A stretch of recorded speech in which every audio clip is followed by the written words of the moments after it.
اور انتہائی بابرکت کتاب ہے۔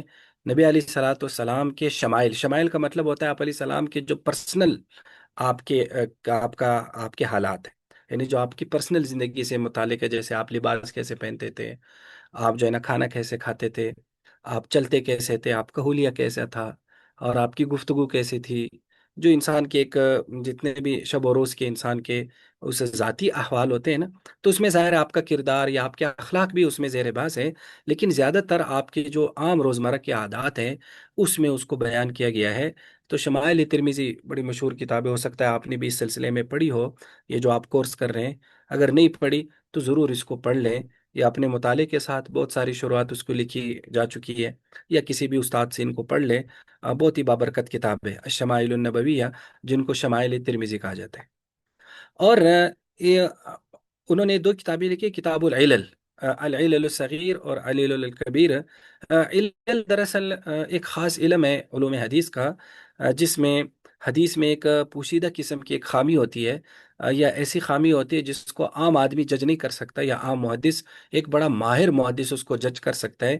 ایک بہت ہی ٹیکنیکل قسم کا فالٹ ہوتا ہے حدیث میں، تو وہ ٹیکنیکل قسم کا فالٹ ایک ٹیکنیکل بندہ ہی نکال سکتا ہے، تو اس کو علت کہتے ہیں۔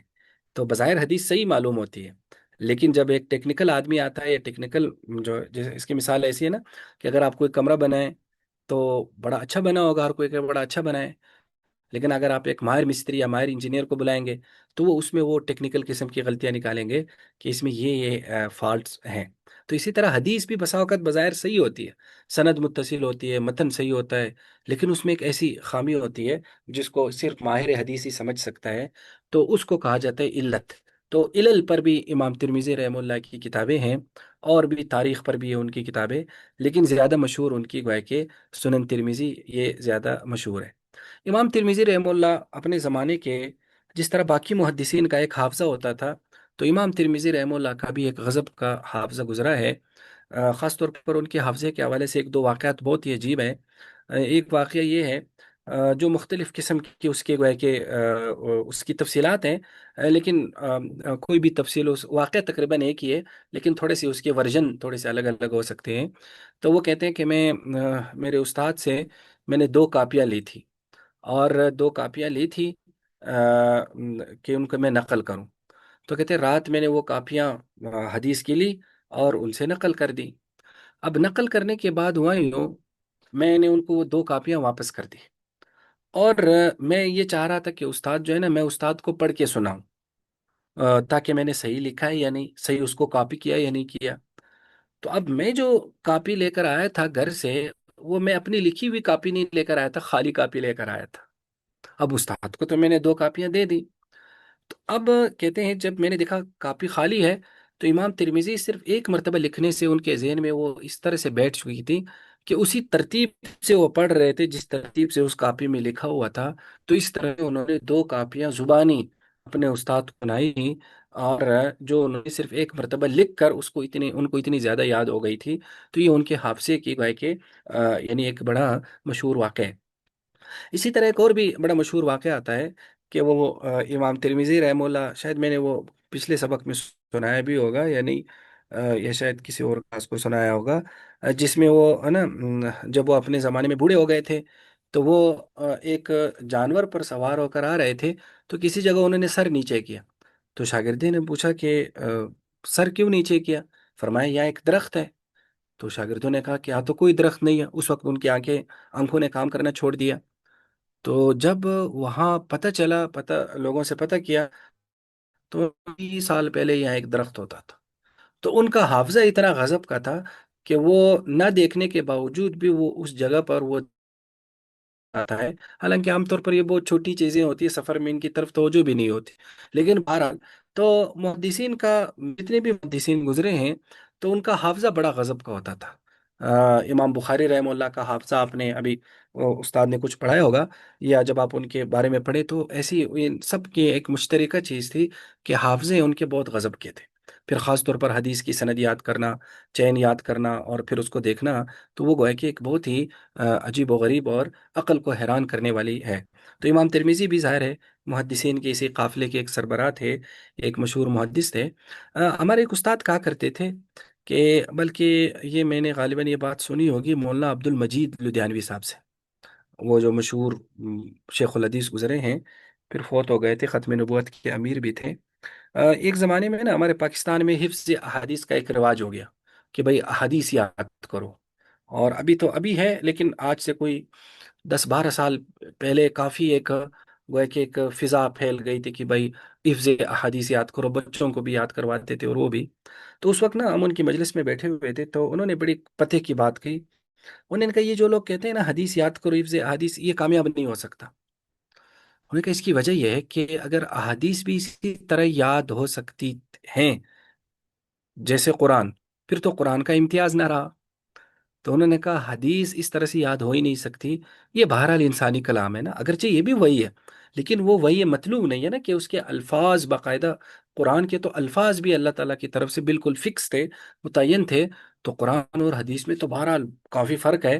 تو تو انہوں نے فرمایا کہ پھر قرآن کا امتیاز نہیں رہے گا، قرآن کا جو ایک معجزہ ہے اس کا آسانی سے حفظ ہو جانا۔ پھر انہوں نے یہ بات کی کہ بھئی کسی کے ذہن میں آ سکتا ہے کہ وہ محدثین کو کیوں ایسی حدیثیں یاد تھی۔ اب جیسے امام بخاری فرماتے میں نے 6 لاکھ احادیث سے اپنی کتاب تیار کی ہے، اب 6 لاکھ احادیث ان کو یاد تھی، یا جیسے امام ترمذی کا یہ حافظہ۔ تو انہوں نے فرمایا یہ ایک مختصر عرصے کے لیے اللہ نے ایسے لوگ پیدا کر دیے جن کے حافظے عام انسانی حافظوں سے بالکل ماورا تھے، تاکہ یہ حدیث کو محفوظ کر لیا جا سکے۔ اور حدیث کا علم چونکہ جب ایک مرتبہ مدون ہو گیا، اس کے یاد کرنے کی اب ضرورت نہ رہی، کتابوں میں آ گئی، تو وہ نسل بھی ساتھ ہی ختم ہو گئی۔ تو گویا کہ وہ ایک بالکل ایک ٹیمپرری کچھ لوگ ایسے آئے تھے، ان کو کاپی کرنا اب دیگر انسانوں کے بس کی بات نہیں ہے۔ تو ان کی بات دل کو بھی اس لیے لگتی ہے کہ یہ جو ایک قافلہ آیا تھا جو سیاستہ کے زمانے میں، یہ جو محدثین کا قافلہ آیا تھا، تو اس قافلے کے بعد حالانکہ بڑے بڑے علماء گزرے ہیں، لیکن احادیث کے اس طرح کے حفاظ شاذ و نادر ہی پہ رہا ہے۔ ہو سکتا ہے کسی علاقے میں کوئی ایک آدھ آیا ہو، لیکن اس طرح کا ایک جو تسلسل کے ساتھ، یا جو ایک بہت نامی گرامی جو حفاظ حدیث اس زمانے میں تھے، وہ پھر کبھی نہیں آئے۔ اب جیسے امام بخاری کا وہ واقعہ بڑا مشہور ہے کہ نا ان کا 10 محدثین نا ان کا امتحان لینے کے لیے ہر ایک نے 10 10 حدیثیں لی، اور ایک کی سند دوسرے کے ساتھ لگا لی، اور دوسرے کی سند دوسرے متن کے ساتھ لگا لی، اس کو مکس کر دیا، اور وہ ایک محدث آتا اپنی پہلی حدیث سناتا، امام بخاری کی مجھے پتا، دوسری حدیث سناتا، کہتے ہیں مجھے نہیں پتا، وہ اپنی 10 حدیثیں سنا دیتا، دوسری آتا، تیسرا، چوتھا، تو اس طرح سے 100 احادیث ایک مجلس میں ہر ایک نے سنائی۔ پھر امام بخاری نے پہلے کو بلایا کہ بھائی آپ نے پہلے حدیث اس طرح سے سنائی تھی، وہ غلط ہے، آپ نے فلاں متن فلاں سند کو ملایا، جبکہ اس متن کی صحیح سند یہ ہے۔ تو پہلے ان کا غلط سناتے تھے، پھر صحیح والا سناتے تھے۔ تو اس موقع پر علماء یہ کہتے ہیں کہ اس کی تصحیح کرنا اتنی بڑی بات نہیں تھی، وہ تو محدث تھے، لیکن وہ غلط احادیث بھی اسی ترتیب سے یاد ہو جانا ایک مرتبہ سن کر، اصل کمال یہ تھا کہ اسی ترتیب سے 100 حدیثیں ایک مرتبہ سننے سے یاد ہو جانا۔ تو یہ گویا کہ اس طرح کے حافظے یعنی یہ عام سی بات تھی اس زمانے میں۔ تو امام ترمذی رحمہ اللہ کا بھی حافظہ اسی قسم کا تھا۔ اس کے بعد آپ آ جائیں جامع ترمذی کی طرف، کہ جامع ترمذی، سب سے پہلی بات تو یہ ہے کہ جامع ترمذی کا نام کیا ہے، پورا نام کیا ہے؟ تو جامع ترمذی 2 ناموں سے مشہور ہیں، ایک جامع ترمذی اور ایک سنن ترمذی۔ سنن، آپ لوگوں نے حدیث پڑھا ہوگا، وہ جانتے ہوں گے، جامع دراصل حدیث کی وہ کتاب ہوتی ہے جس میں فقہی مسائل کے علاوہ کوئی 9 کے قریب بڑے بڑے بڑے موضوعات سے متعلق احادیث ہو، جس میں ایمان ہو، عقائد ہو، زہد، آداب، رقاق، مناقب، فضائل، فتن، احکام، یعنی 9 کے قریب یا 10 کے قریب بڑے بڑے موضوعات سے متعلق احادیث ہو، تو اس کے کتاب کو کہتے ہیں جامع کتاب، ٹھیک ہے؟ اور سنن پھر حدیث کی اس کتاب کو کہتے ہیں جو فقہ کی ترتیب پر ہو، فقی ترتیب پر ہو۔ جس طرح آپ میں سے جنہوں نے فقہ پڑھی ہوگی، جیسے مثلا قدوری کا اگر آپ دیکھیں، پہلے کتاب طہارت ہے، پھر کتاب صلاۃ ہے، پھر صوم ہے، پھر زکوٰۃ ہے، پھر الحج ہے، یوں۔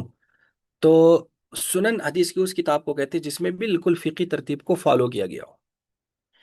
تو ترمذی شریف سیاہ ستہ میں وہ واحد کتاب ہے جو جامع بھی ہے سنن بھی ہے، یعنی اس کا سٹارٹ سنن کے طرز پر ہے، اس میں کتاب الطہارت ہے، صلاۃ ہے، یوں سنن کے طرز پر اس کا سٹارٹ ہے، اور اس کا دی اینڈ جامع کے طرز پر ہے، یعنی جب فقہ ختم ہو جاتی ہے تو پھر وہ جامع کی دیگر چیزیں بھی آ جاتی ہے.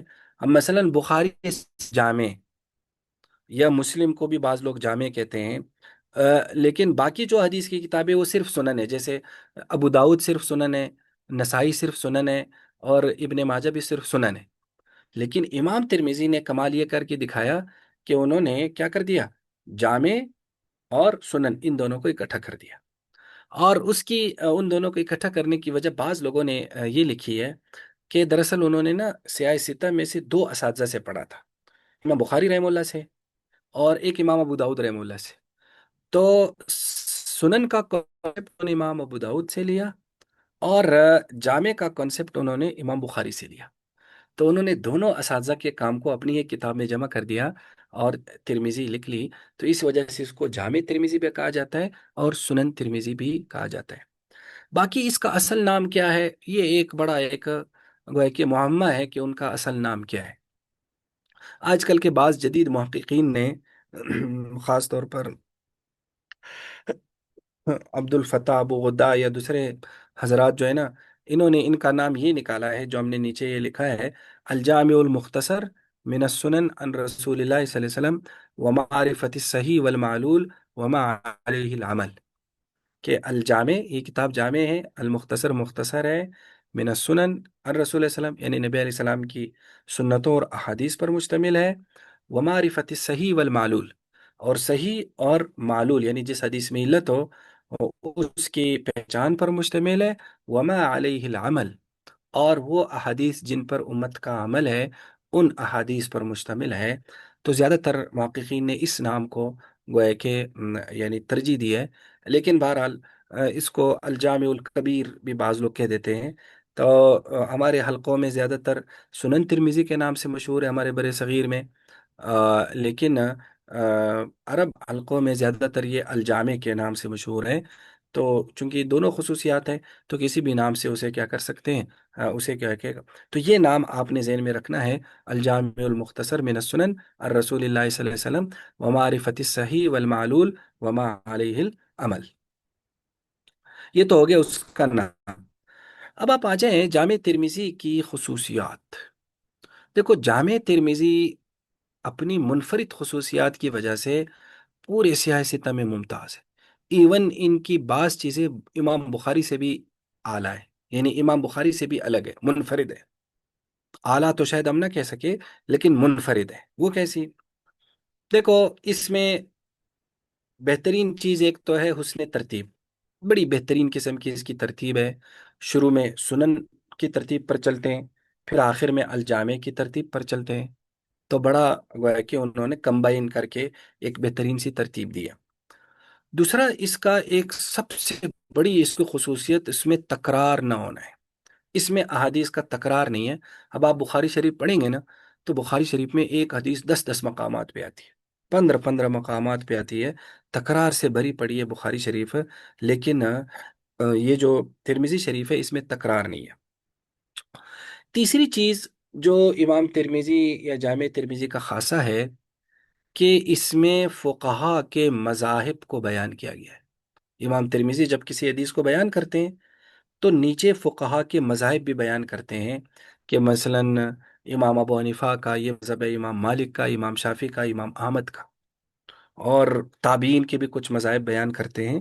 اگرچہ امام ترمذی امام ابو حنیفہ رحمہ اللہ کا نام نہیں لیتے، اور جب کبھی امام ابو حنیفہ کا مذہب بیان کرنا ہو تو اس کو یوں بیان کر دیتے ہیں: وہ بھی یقول سفیان الثوری، سفیان ثوری و آل کوفہ، کہ یہ سفیان ثوری اور آل کوفہ کا مذہب ہے.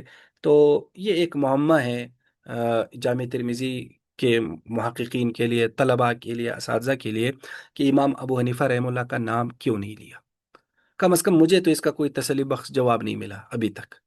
زیادہ تر مشہور جواب یہ دیا جاتا ہے کہ چونکہ محدثین بڑے حساس تھے لوگوں سے باتیں نقل کرنے میں، تو امام ابو حنیفہ رحمہ اللہ کا مذہب ان کو ان تک صحیح سند سے پہنچا نہیں تھا. تو اس لیے انہوں نے امام ابو حنیفہ رحمہ اللہ کا نام نہیں لیا اور وہ آل کوفہ کا ہی نام لے لیتے ہیں. تو